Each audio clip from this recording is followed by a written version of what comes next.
السلام علیکم ورحمۃ اللہ وبرکاتہ۔ ایک سوال جو بہت زیادہ پوچھا جاتا ہے کہ اللہ سبحانہ و تعالیٰ تو ہمیں 70 ماؤں سے زیادہ چاہتا ہے، ہم سے محبت کرتا ہے، تو پھر اتنا محبت کرنے والا رب ہمارے پیاروں کو ہم سے کیوں لے لیتا ہے؟ کبھی ہمارے بچوں کو ہم سے لے لیتا ہے، کبھی پیدا ہوتے ہی بچے چلے جاتے ہیں، کچھ کم عمر میں چلے جاتے ہیں، کوئی جوان چلے جاتے ہیں۔ اتنی محبت کرنے والا رب، اور پھر جن سے اسے محبت ہے انہیں اتنا دکھ بھی دے رہا ہے۔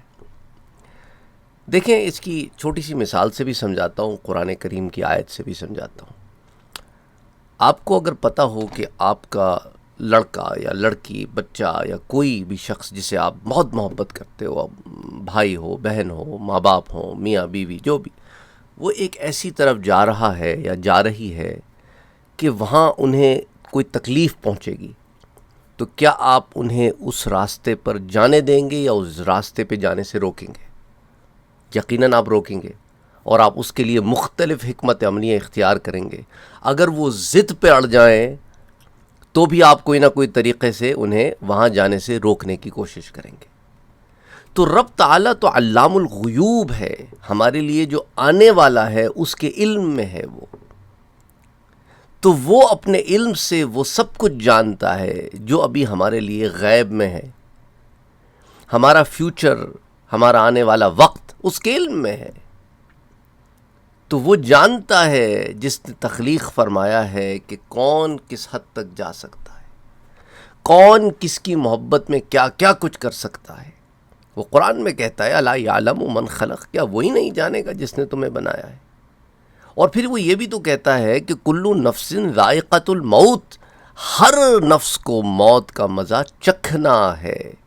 اور اس نے یہ بھی ہمیں بتا دیا کہ کوئی بڑی عمر کو پہنچ کے جاتا ہے، کوئی بڑی عمر کو نہیں پہنچ کے جاتا ہے۔ کس نے کب جانا ہے اس کا فیصلہ ہم نے اور آپ نے نہیں کرنا ہے، اس کا فیصلہ رب تعالیٰ نے کرنا ہے، اور وہ کرتا ہے۔ اور اللہ سبحانہ و تعالیٰ ہی بہتر جانتا ہے کہ کون کس کے لیے کیا آزمائش بن سکتا ہے۔ اس نے کہا نا کہ تمہارے مال اور تمہاری اولاد آزمائش ہے، تمہاری عورتیں بھی آزمائش ہیں، اور پھر اس نے کہا کہ تمہیں تمہاری جانوں میں بھی آزماؤں گا، تمہارے مال میں بھی آزماؤں گا، کبھی بھوک سے آزماؤں گا، کبھی خوف سے آزماؤں گا۔ اور یہ آزمائشوں پہ جو پورے اتریں گے وہی تو وہ ہیں کہ ان اللہ مع الصابرین، اللہ صبر کرنے والوں کے ساتھ ہے۔ تو یہ وہ لوگ ہیں جن کے بارے میں اللہ سبحانہ و تعالیٰ فرماتا ہے کہ جب ہماری طرف لوٹ کر آؤ گے تو پھر دیکھا جائے گا لیبلوکم ایکم احسن عملا، تو کون اچھے عمل لے کر آیا ہے۔ تو یہ تو سارے کھیل ہیں وقت کے، یہ تو وقت کے دورانیے ہیں۔ بس تمہارے لیے تو یہ ہے کہ الذین آمنوا وعملوا الصالحات وتواصوا بالحق وتواصوا بالصبر، کہ وہ لوگ ہیں جو ایمان لائے اور نیک عمل کرتے رہے، خسارے سے بچ گئے، حق کے ساتھ، سچ کے ساتھ ڈٹے رہے، جمے رہے، تو فلہم اجر غیر ممنون، کیونکہ ایمان لائے اور نیک عمل کیے تو فلہم اجر غیر ممنون، ان کے لیے کبھی نہ ختم ہونے والا اجر ہے۔ تو یہ زندگی میں جو معاملے چلتے ہیں، اس دنیا سے جو چلا جاتا ہے وہ مر نہیں جاتا، وہ کسی اور عالم کی طرف گامزن ہو جاتا ہے۔ سورہ کہف میں اللہ سبحانہ و تعالیٰ نے ایک بچے کے قتل کے بارے میں بتایا تھا کہ خضر علیہ السلام نے ایک بچے کو مار دیا۔ تو موسیٰ علیہ السلام نے کہا کہ آپ نے ایک بچے کو ایسی قتل کر دیا، اس کا کیا گناہ تھا، کیا جرم تھا؟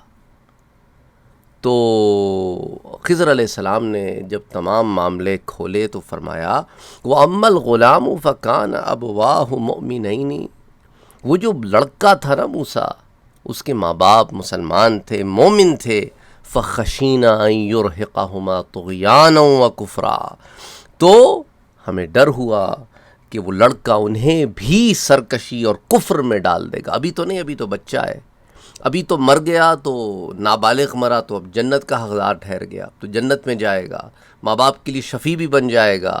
لیکن اگر بڑا ہوتا، پروان چڑھتا، تو اس کی قسمت میں یہی لکھا تھا کہ اگر وہ اس مقام پر پہنچتا تو کفر کرتا، اور اس کے ماں باپ اس کی محبت میں ایسے گرفتار تھے کہ وہ بھی کفر و شرک میں پڑتے۔ تو اللہ سبحانہ و تعالیٰ نے اس پوری فیملی کو بچا لیا. اور یہی نہیں، فَأَرَدْنَا أَن يُبْدِلَهُمَا رَبُّهُمَا خَيْرًا مِّنْهُ، اور رب تعالیٰ نے یہ فیصلہ فرمایا کہ ان سے ان کی ایک پیاری چیز لے لی تو اس سے بہتر چیز انہیں عطا فرمائے. یہ صبر کرنے والے تو بنے نا، یہ صبر کریں، رب کے فیصلوں پہ راضی رہیں تو یہ رب تعالیٰ انہیں بہتر عطا فرمائے گا. خیرم منہ زکاتً و اقرب رحمہ، جو پہلے سے بہتر بھی ہوگا اور حسن سلوک اور رحمت و شفقت میں زیادہ مہربان عطا کر دے گا. وہ تو کفر کے راستے پہ گامزن کرتا وہ لڑکا اگر جوان ہوتا، اور یہ جو ہوتا، یہ جوان ہو کے اب جو اولاد عطا ہوگی وہ نیکی کی طرف گامزن کرے گی. اچھا، اب ضروری نہیں ہے کہ لوگ سمجھتے ہیں کہ بھئی ہمارا کوئی بچہ بچپن میں مر گیا تو اس کی یہی ریزن ہوگا کہ وہ بڑا ہو کے ہمیں کفر و شرک میں مبتلا کرتا، وہ تو بڑا پیارا بچہ تھا، ہم تو بڑی اس کی اچھی پرورش کرتے اور تربیت کرتے.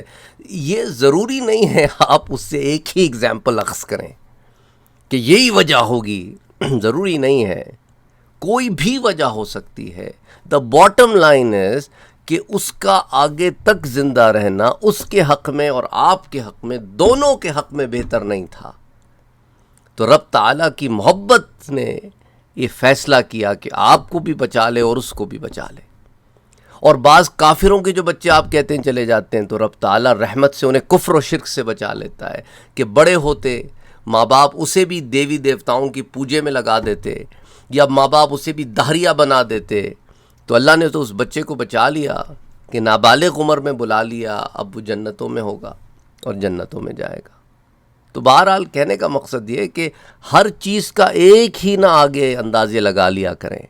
یہ تو ایگزامپل سے سمجھایا، اور مفسرین کرام نے اور حدیث مبارکہ میں یہ جو تفصیلات آتی ہیں جیسے کہ روح البیان میں اور تفسیر خازن میں، کہ حضرت خضر علیہ السلام نے فرمایا کہ وہ لڑکا جسے میں نے قتل کیا تھا، اس کے ماں باپ مسلمان تھے، تو ہمیں ڈر ہوا کہ وہ بڑا ہو کر انہیں بھی سرکشی اور کفر میں ڈال دے گا اور وہ اس لڑکے کی محبت میں دین سے پھر جائیں گے اور گمراہ ہو جائیں گے. اس لیے ہم نے سوچا کہ ان کا رب اس لڑکے سے بہتر، گناہوں اور نجاستوں سے پاک اور ستھرا، پہلے سے زیادہ اچھا لڑکا عطا فرمائے جو والدین کے ساتھ ادب سے پیش آئے، ان سے حسن سلوک کرے اور ان سے دلی محبت رکھتا ہو.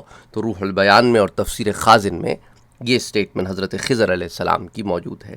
پھر یہ بھی یاد رہنا چاہیے کہ حضرت خضر علیہ السلام کا یہ اندیشہ اس سبب سے تھا، اس علم کے ذریعے تھا جو رب تعالیٰ نے انہیں عطا فرمایا تھا.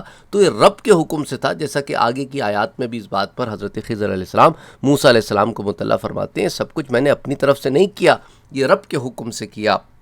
مسلم شریف میں ایک روایت آتی ہے، حضرت ابی ابن کعب رضی اللہ تعالیٰ عنہ اس کے راوی ہیں کہ حضور صلی اللہ علیہ وآلہ وسلم نے ارشاد فرمایا، جس لڑکے کو حضرت خضر علیہ السلام نے قتل کر دیا تھا وہ کافر ہی پیدا ہوا تھا، یعنی کہ وہ زندگی گزارتا تو کفر ہی کرتا، آگے کافر ہی بنتا، تو وہ اپنے ماں باپ کو کفر اور سرکشی میں مبتلا کر دیتا اگر وہ زندہ رہتا.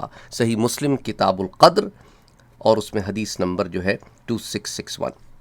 اور پھر یہ بھی تفصیلات یاد رکھے کہ مفسرین کرام نے ضمن میں یہ بھی فرمایا ہے کہ اللہ نے ان ماں باپ کو اس کے بدلے ایک مسلمان لڑکا عطا کیا، اور ایک قول یہ ہے کہ اللہ نے انہیں ایک بیٹی عطا کی جو ایک نبی کے نکاح میں آئی علیہ السلام، اور اس نبی علیہ السلام سے پیدا ہوئے ایک اور نبی، اور جن کے ہاتھ پر اللہ نے ان کی امت کو ہدایت عطا فرمائی.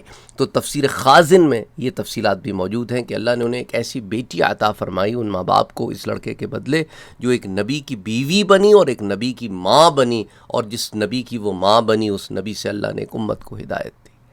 تو آپ کو نہیں پتا کہ اللہ نے کسے لے کر کس کے ساتھ کیا بھلا کر دیا اور اس کے بدلے کیا دے کر کس کے ساتھ کیا بھلا کر دیا. ہم اپنی مرضی کی چیزیں چاہتے ہیں، یہی ہم غلطیاں کرتے ہیں. تو وہ رب تعالیٰ تو محبت کرنے والا ہے، وہ ہم سے محبت کرتا ہے، اسی لیے وہ ہمیں یہ سارے معاملات ہمارے ساتھ فرماتا ہے. تو اس لیے خضر علیہ السلام نے موسیٰ علیہ السلام سے یہ بھی فرمایا، وَمَا فَعَلْتُهُ عَنْ أَمْرِي، یہ سب کچھ میں نے اپنے حکم سے نہیں کیا. بہرحال السلام علیکم ورحمۃ اللہ وبرکاتہ.